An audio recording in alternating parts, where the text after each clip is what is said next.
Franck Ferrand raconte sur Radio Classique.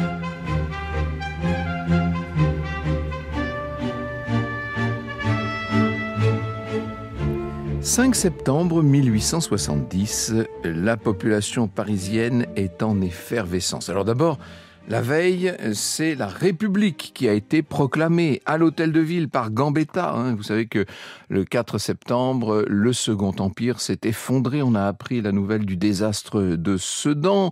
Tout ça crée beaucoup d'agitation dans les rues, les faubourgs, sur les places de Paris. Mais l'événement qui aujourd'hui, ce 5 septembre 1870, agite les Parisiens est assez différent. Il est aussi considérable que la défaite de Sedan, aussi important que la capitulation de Napoléon III.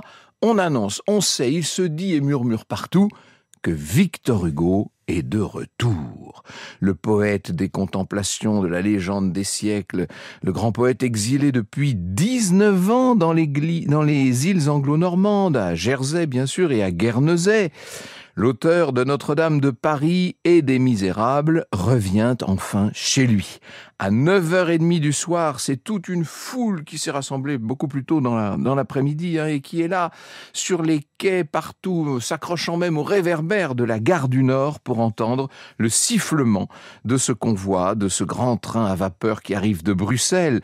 Et voilà que paraît sur le marchepied le grand homme avec maintenant cette chevelure blanche, cette barbe blanche qui est très différente de l'aspect qu'il avait au moment de son départ, bien entendu. Accueil indescriptible, on chante, on hurle, on crie, et c'est la Marseillaise qui retentit et le chant du départ, et partout, on crie, on montre des panneaux avec « Vive Victor Hugo !» Dans la foule, on entend s'élever des vers, notamment les vers des châtiments que connaît bien ce peuple qui n'en pouvait plus du Second Empire. Il y a parmi les gens qui sont là, bien sûr, beaucoup de républicains. Est-ce que j'ai besoin de vous le dire ? Tout le monde veut approcher du poète, tout le monde veut lui serrer la main, veut pouvoir avoir touché sa gabardine à peine sortie du train. Hugo est littéralement emporté par la marée. Et on veut l'emmener tout de suite à l'Hôtel de Ville, mais Hugo ne veut pas, il crie « Non, citoyens, je ne suis pas venu ébranler le gouvernement provisoire de la République, je suis venu l'appuyer. » Et on appelle la garde pour essayer d'empêcher l'étouffement. On barre autant qu'on peut les portes derrière le passage du grand homme qui va quand même monter à la fenêtre d'un café, un café qui est à l'angle d'une place, là, devant la gare du Nord. Il est tout ému, Victor Hugo. Il prend le temps de s'adresser à cette foule qui l'acclame.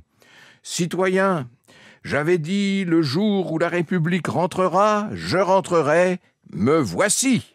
Et il est minuit seulement quand, après tout ce bain de foule, Hugo peut s'extraire un peu et arriver chez son ami Paul Maurice, où il va souper avec ses compagnons de route, avec Jules Claretie, avec Antonin Proust, mais oui, avec son propre fils, Charles Hugo, et puis, bien sûr, celle qui est sa compagne depuis si longtemps, compagne de l'ombre qui a peu à peu accédé à la lumière, surtout depuis la mort de Madame Hugo, et c'est Juliette, bien sûr, Juliette Drouet.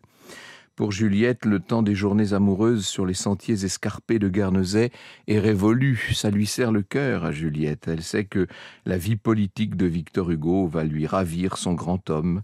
La vie mondaine, parisienne, reprend ses droits. Elle sait d'ailleurs que Victor Hugo n'a rien perdu de sa vigueur. Tout nouveau visage féminin l'inquiète, dit-elle. Et on comprend les alarmes de Juliette Drouet quand on sait qu'effectivement Victor Hugo a toujours l'œil qui traîne derrière tous les jupons qui passent. Au 5 de l'avenue Frochot, tout le monde est là qui veut le saluer. C'est cet homme qui a donné quand même 20 années de sa vie pour combattre Napoléon III. À l'époque, ça a un sens extrêmement fort et puissant. Sauf que la guerre n'est pas finie, loin de là. Et qu'à l'Est, les Prussiens avancent toujours. La capitale est vite encerclée. Tous les alentours de Paris sont le théâtre de combats. Il a 69 ans, Victor Hugo. Et ça ne l'empêche pas de participer à la défense de la ville. Je viens ici faire mon devoir, dit-il. Et quel est mon devoir ? C'est le vôtre. C'est celui de tous. Défendre Paris, garder Paris. Sauver Paris, c'est plus que sauver la France, c'est sauver le monde. Paris est le centre même de l'humanité. Paris est la ville sacrée. Franck Ferrand sur Radio Classique. La ville sacrée est assiégée en attendant. Les armées prussiennes sont là tout autour de la capitale pour cet hiver 70 tellement rude pour les Parisiens, hiver 70-71. Il n'y a plus de bois, plus de charbon, bientôt plus de gaz. On peut difficilement faire du feu et donc il n'y a plus de pain. On manque de lait. Enfin, la vérité, c'est qu'on manque de tout. Il faut résister à la famine et donc au typhus, et puis à la dévastation, et pour ceux qui sont exposés, à la mitraille. Toute communication avec le dehors est coupée. Vous connaissez l'histoire des fameux ballons pour essayer de relier Paris à des provinces qui voient la capitale étranglée, étouffée. En décembre, c'est la mort d'Alexandre Dumas qu'on annonce. Il est mort près de Dieppe, chez son fils. Vous savez, il ne connaîtra pas l'issue de ce conflit, Dumas. Il sera mort d'une certaine manière avec le Second Empire. Hugo, lui, est toujours là. Hugo résiste, il en a vu d'autres. Il écrit L'année terrible, et puis certains des poèmes de l'art d'être grand-père. Son dernier roman, 93, qui évoque la période de la terreur, n'est plus très loin. Et voilà que le deuil va rattraper celui qui déjà avait perdu sa fille Léopoldine 30 ans plus tôt. Vous vous rappelez ce terrible drame de Villequier qui avait complètement fait basculer sa vie. Et voilà, et il avait perdu sa femme aussi quelques années plus tôt, je vous l'ai dit. Et puis c'est maintenant Adèle qui a disparu. Sa femme Adèle, Adèle Fouché, qui avait été en quelque sorte la compagne de sa vie, avec des hauts et des bas et quelques éloignements bien sûr. Mais Adèle avait disparu juste avant l'effondrement du Second Empire en 1867. Le 13 mars maintenant, c'est au tour de son fils Charles de partir. Les obsèques ont lieu le 18 mars à Paris, au cimetière du Père-Lachaise. Et si vous connaissez un petit peu votre histoire, vous savez que le 18 mars 1871, c'est le jour même du soulèvement qui va marquer le début de cette insurrection populaire qui devient la Commune de Paris. Donc pendant que Hugo est en train de défiler derrière le corbillard, de marcher derrière le corbillard de son fils, eh bien ce sont les faubourgs qui s'enflamment. On a même commencé, vous savez, l'exécution des généraux. Bon, Hugo ne verra rien de tout cela, puisqu'au moment où il est parti pour Bruxelles régler la succession de son fils, eh bien, il apprend que cette commune s'installe. Il va rester à Bruxelles. Il reste loin de Paris pendant toute cette période. La commune est une bonne chose mal faite. Voilà le jugement de Victor Hugo sur cette affaire. Et disons les choses. Contrairement à un certain nombre d'autres grands auteurs, et je pense à Émile Zola bien sûr, lui va se distinguer par sa neutralité. Il n'est ni d'un côté ni de l'autre.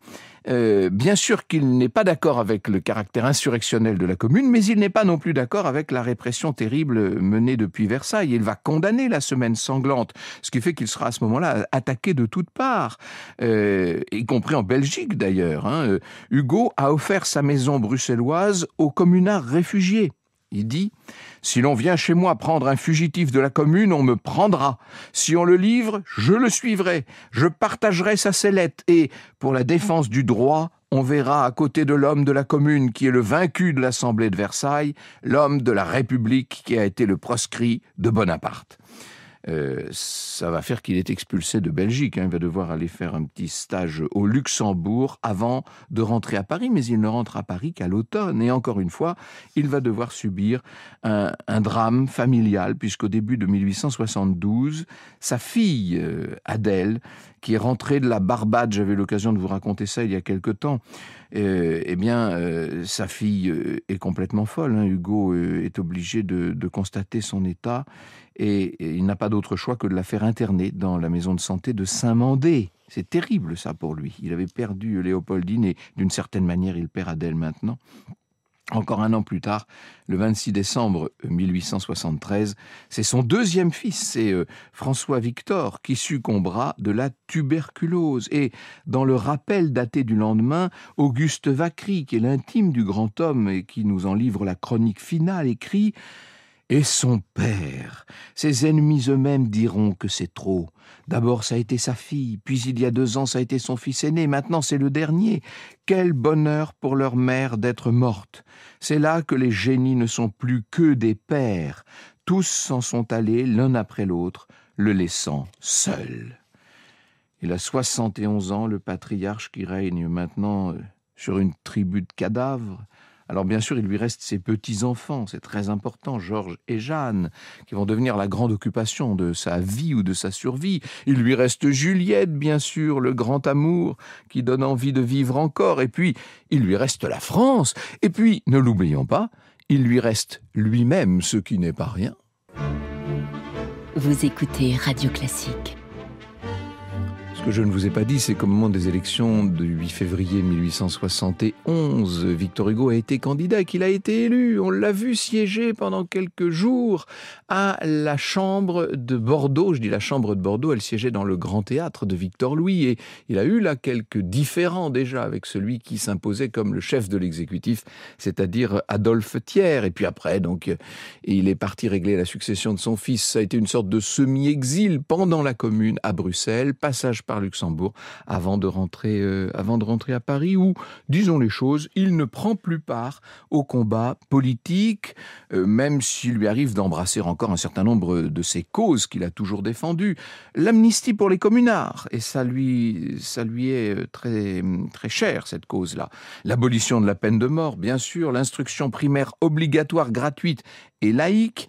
Pour ce qui est de l'instruction secondaire, il la veut elle aussi gratuite et laïque. La séparation de l'Église et de l'État, qui sera l'un des grands combats de la fin de sa vie, les libertés d'association et de réunion, la liberté de la presse, bien sûr. À la demande de Clémenceau, tout de même, il va se présenter aux élections sénatoriales et figurez-vous que le 30 janvier 1876, aux grandes dames de la pauvre Juliette qui se serait bien passée de cette nouvelle obligation, voilà qu'il est élu au Sénat. Cette salle du Luxembourg, dit-il. Je ne l'avais pas revue depuis le 25 février 1848. J'en suis sorti alors pair de France. J'y suis rentré aujourd'hui sénateur. Ça, dans sa bouche, ça veut dire qu'il est sorti père d'un royaume et qu'il rentre sénateur d'une république. Bien sûr, vous voyez exactement ce que ça veut dire dans cet esprit qui a tellement évolué à mesure de ce lointain exil. Il va déposer une proposition d'amnistie, justement, pour les condamnés de la Commune. Alors, il faut l'imaginer, tel que nous le dépeint un journaliste de l'époque quand il arrive à la tribune du Sénat. Il s'avance lentement, prenant du temps, échangeant une poignée de main avec M. Schulcher, un mot avec M. Perrat, et une fois à la tribune, il reste encore un bon moment à se camper, à regarder l'auditoire, à ranger devant de grands feuillets de papier couverts de cette large écriture que tout le monde connaît. L'attention étant ainsi excitée à point, le maître commence. Il y a sans doute un petit côté cabotin chez ce vieux sénateur qui incarne la conscience de la République. Il va combattre d'ailleurs les tentatives de renversement du régime, notamment par le président MacMahon et son entourage. Les discours de Victor Hugo sont des discours toujours aussi puissants qui marquent les esprits. Et puis, en 1877, il va publier « Histoire d'un crime » qui galvanise les républicains. Cette histoire d'un crime dénonce tout simplement le coup d'État perpétré par Napoléon III 20 ans plus tôt et qu'il n'a pas digéré. Et évidemment, les républicains sont en train de s'installer au pouvoir et Victor Hugo aura la satisfaction de voir ce régime qu'il appelait de ses voeux devenir un régime stable et bien ancré dans la population française. Alors, il y a ce moment de 1881 où on va célébrer son 79e anniversaire. Ça devient quasiment une fête nationale. Il y a 600 000 personnes, vous entendez bien, 600 000 personnes, une marée humaine interminable qui défile sous ses fenêtres avenue d'Eylau, où l'on a dressé pour lui une sorte d'arc de triomphe. Et cette avenue d'Eylau, d'ailleurs, elle est bientôt rebaptisée avenue Victor Hugo. Vous imaginez ça, 200 vivants, on écrit à Monsieur Victor Hugo en son avenue. C'est une apothéose. C'est la rencontre d'une vieillesse puissante avec la gloire, cette gloire qu'il avait tant voulu et attendu et cherché. Toute sa vie avait été en quelque sorte aimantée par la gloire qu'il connaît aujourd'hui et qui le comble sans réserve. Quand il revient au Sénat, vous imaginez le triomphe, le 4 mars 1881, c'est une ovation. Il entre dans la salle des séances, tout le monde se lève, enfin quand je dis tout le monde, en tout cas toute la gauche se lève et applaudit longuement. Victor Hugo remercie et le président de séance, peut-être un petit peu ironique tout de même, lance Messieurs, le génie a pris séance, donc le Sénat a applaudi et il reprend le cours de sa délibération. Le génie, néanmoins, fatigue. En 1878, il a fait une congestion cérébrale qui l'a obligé à prendre un grand repos. Il est allé passer 4 mois à Hauteville House, à Guernesey, sa maison d'exil. Il n'écrit plus grand-chose désormais, mais ses pièces continuent d'être jouées. On a des recueils qui paraissent régulièrement. Et lui se consacre à l'éducation de ses petits-enfants, bien entendu, Georges et Jeanne, pour lesquels il a écrit ce recueil, L'art d'être grand-père. Moi qu'un petit enfant rend tout à fait stupide, j'en ai 2, Georges et Jeanne, et je prends l'un pour guide et l'autre pour lumière, et j'accours à leur voix. On croit dans leurs paroles où tremblent des ébauches, voir un reste de ciel qui se dissipe et fuit, et moi qui suis le soir, et moi qui suis la nuit. Moi dont le destin pâle et froid se décolore, j'ai l'attendrissement de dire « Ils sont l'aurore ». Franck Ferrand sur Radio Classique. Hugo est un homme d'âge avancé maintenant, surtout pour son époque, vous imaginez bien, mais ça n'en est pas moins un homme de passion. Le vieux bonhomme est plus jeune et plus charmant que jamais, c'est Flaubert qui nous le dit en 1877, et c'est vrai qu'il organise beaucoup de dîners où se retrouvent toutes les grandes plumes de l'époque, mais c'est vrai qu'en même temps, les premiers signes de déclin apparaissent. Ça n'empêche pas de continuer à avoir des liaisons avec toutes sortes de femmes, avec notamment une jeune actrice, Alice Oz, qui va être une véritable foucade importante pour le vieux Hugo, avec Blanche Lanvin également, qui elle faisait partie d'une famille proche de Juliette Blanche Lanvin. C'est le dernier amour de Victor Hugo d'une certaine manière. Il va connaître un ultime malheur le 11 mai 1883.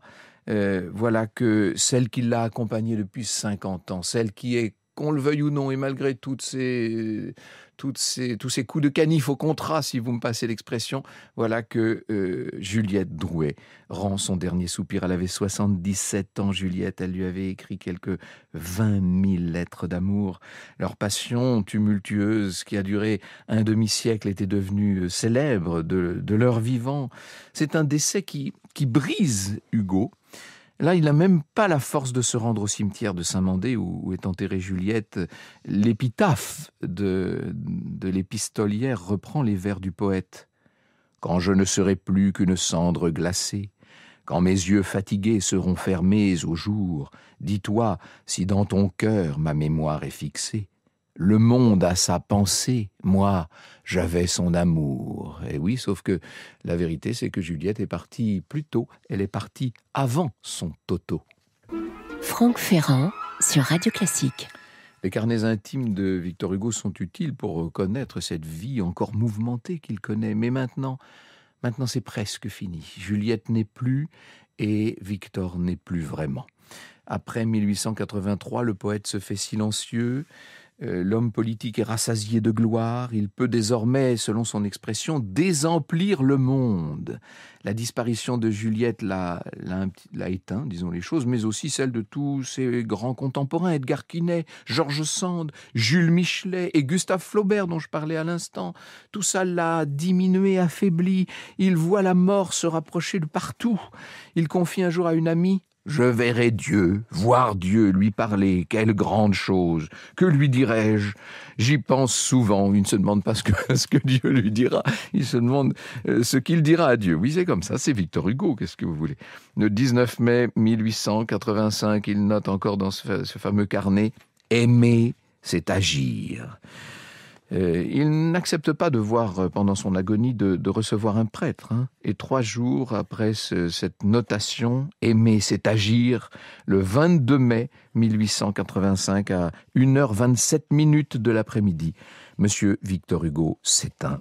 Il avait 83 ans. Il a dit dans une espèce de dernier souffle ces derniers mots célèbres: « C'est ici le combat du jour et de la nuit. » Oui, ne comptez pas, il s'agit bien d'un alexandrin.